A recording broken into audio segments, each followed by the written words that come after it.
Good morning, good afternoon, good evening. Welcome back to After the Buzzer. I am your host, Couper Moorhead, and we are talking about the Miami Heat's 103-91 loss to the Boston Celtics. That's 6 losses in a row for Miami. They lose 5 in a row at home, and things aren't going the way anybody would like them to right now. We will talk about the game, and we'll talk about something that it's a little interesting new wrinkle, new dimension to this matchup that might matter.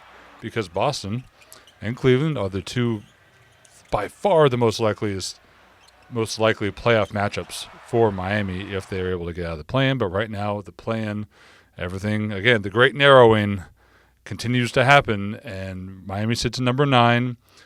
There's 7.5 back of number 6 of Detroit there. The good news is Orlando and Atlanta also lost, so the 7, 8, 9, the differential there remained the same. Any of those seeds are still realistic for the Heat, but they're only one game up on number 10 Chicago. So, that a week ago it looked like they were still safe from getting down to the 10th spot. Now, you got to consider they got to start piling up wins eventually. Still not going to slip out of the play-in entirely, but that's where things are looking. So, if they get out of the play-in, it's going to be Boston or Cleveland, by far the most likely scenarios. Good on them tonight for keeping it close, and I know nobody wants to hear that, but other than the Clippers game, a lot of these games have been clutch games where the Heat's offense just hasn't been able to carry them over the hump in what's been very closely contested games. They were trading leads throughout this one. Boston, they take a lot of threes. You come into any game against them thinking, well, maybe the gods of variance will strike them down tonight, and maybe they'll go a little cold from 3. And then the Celtics come out and hit their first 4 threes, and that doesn't happen. And you're thinking, well, here we go with their high-powered offense. But they got cold spells out of Boston, and, the Heat started cold as well. And what you need against the Celtics, and the Heat haven't beaten them a ton in the past couple of years, but when they have beaten them, they've done it with really good three-point shooting. They got that shooting tonight. They missed a bunch early. Tyler Hero hit a Superman shot to kind of break them out of the slump, get them off the schneid. And then, you got a couple of threes from Jaime Jaquez Jr. hitting from the corner. Davion Mitchell coming off the bench tonight. We'll talk about that in a little bit. Davion Mitchell hit 3. They got the shooting. They hit 38%. But there's always a math problem when you are playing Boston because they take so many threes. They took 60-plus threes a couple nights ago against Oklahoma City. And look, both teams shot the exact same percentage almost exactly 38%. But Boston took 53s. Miami only took 34. So even though you shoot well, Boston is still beating you from the three-point line because their volume is so high. And that's okay if you're making up that ground, the box score ground, so to speak, in the paint. And the Heat were doing that earlier. They were getting drives. They were putting a ton of pressure on the Celtics, getting to the line. But in the end, they only outscore Boston in the paint 36-30. So they just weren't really able to create an edge, enough of an edge anywhere else. And look, Boston's a unique team in that they'll offer up a bunch of single coverage situations because they have so many good defenders and they want to stay home. They don't want to be in rotation. So they will guard guys one-on-one, which is why you have guys like Andrew Wiggins tonight, Jaime Jaquez. Guys were able to – Davion Mitchell had a couple drives. Guys were able to take those one-on-one matchups, but they also aren't going to just give, one-on-one matchups to guys like Tyler Hero and Bam Adebayo. The relationship with Tyler and Boston over the years continues to evolve, but Tyler, as being the number 1 scorer, the number 1 guy, Boston was keyed in on him. A lot of pressure on him. Tyler's shot quality felt like it was pretty low.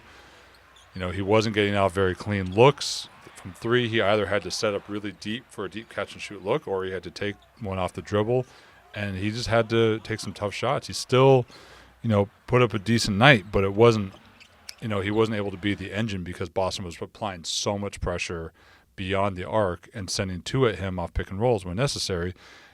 So Tyler only takes 15 shots. Bam only takes 7 shots. And part of the reasons why Bam only took 7 shots, it wasn't because he didn't have matchups he couldn't go against. It's because the Boston's defenders on the perimeter were so adept at they get around screens, and they were shutting down, a lot of simple options. So Bam had to be out there to set screens and create for everybody else. I think that's a real reason why his field goal attempts were so depressed tonight, because against Boston, you just need somebody to help set everybody else up to set the table, and that fell on Bam tonight.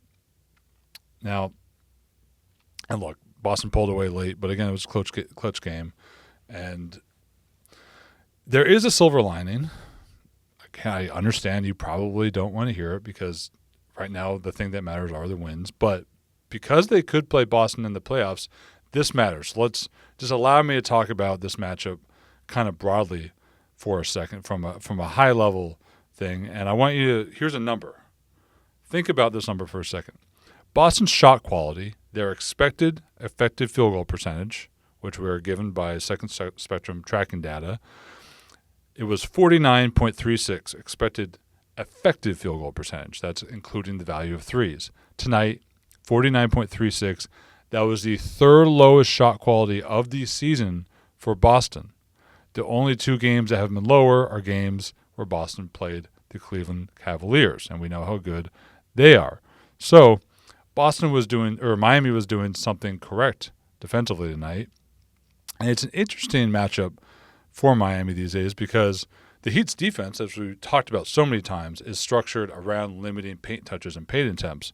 But the Celtics have become this team with all their threes that can go long stretches without getting into paint, other than maybe a driver kick where the ball hits the nail or just inside the paint.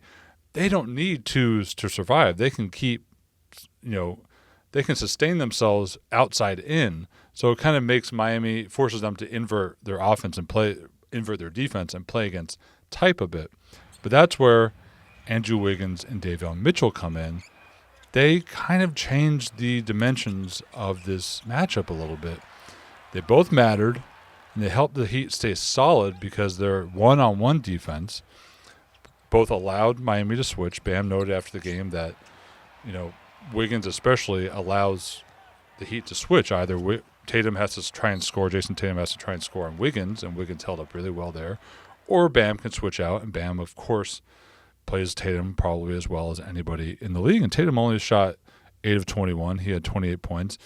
Davion Mitchell came off the bench. Kel'el Ware also came off the bench tonight in favor of Jaime Jaquez and Duncan Robinson.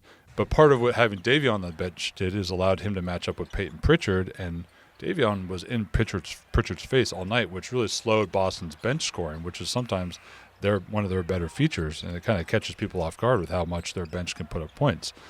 So those two guys in the game, they a lot of times they're winning their matchups one-on-one.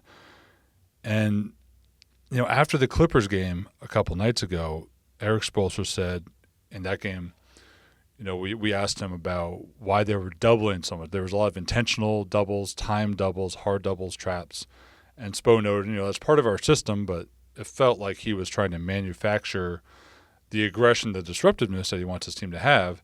And he noted that he's trying to get Wiggins and Mitchell sort of up to speed and acclimated to how they're trying to play defense.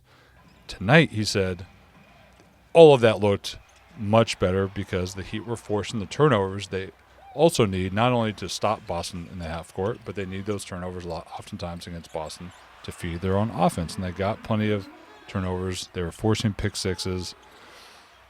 That's, having Wiggins and Davion out there allows the Heat just to be safe, to switch, to defend one-on-one. They don't have as many pressure points as anywhere else. Of course, Jaylen Brown and Kristaps Porzingis didn't play tonight. Porzingis, his floor spacing changes the geography of the floor. It makes it a lot harder for Bam to switch, because if Bam switches, Porzingis can get a catch-and-shoot three and shoot over the top of anybody, or then if Bam switches, then Porzingis can shoot over the top of people in the post. Might be a little bit different with Wiggins. If Wiggins is there to be the switch onto Porzingis, Wiggins is pretty strong. He can hold up. He was making life difficult for Tatum. And then Brown, really, really good one-on-one scorer. If Brown is on the floor, let's say Tatum is on the strong side with the ball, running pick and roll with Porzingis, and that's where Bam and Wiggins are. Well, now Brown can be on the weak side, swing, that's how Brown gets, in those situations, Brown can get a matchup to attack. So that's what makes the Celtics so good is they almost always have someone on the floor who can attack whatever your pressure point is on defense.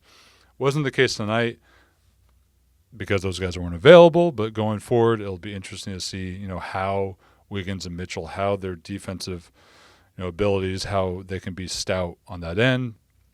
It might change the look of this, matchup. Boston's obviously still the higher seed, and I'm not saying they're going to turn the tide and Miami's going to start winning all these games, and but you have to play the games, and those two guys add something that the Heat didn't quite have before. The Heat just didn't score enough to take advantage of what ultimately was a good defensive night, holding Boston to a 112 offensive rating. So Heat gave themselves a chance, just weren't able to close it out in the fourth quarter. Again, 6 losses in a row. I know everybody wants to see wins. The team wants to see wins too. They've got more games coming up. Again, March is busy month. Games are not stop coming. It's looking like the plan right now. The great narrowing, 7, 8, 9. We'll see how the jostling goes for those seeds, unless there's a big run, coming that would be nice to see. But for now, this is After the Buzzer. I'm Couper Moorhead, and thank you for joining me. We will talk to you again very soon. Take care.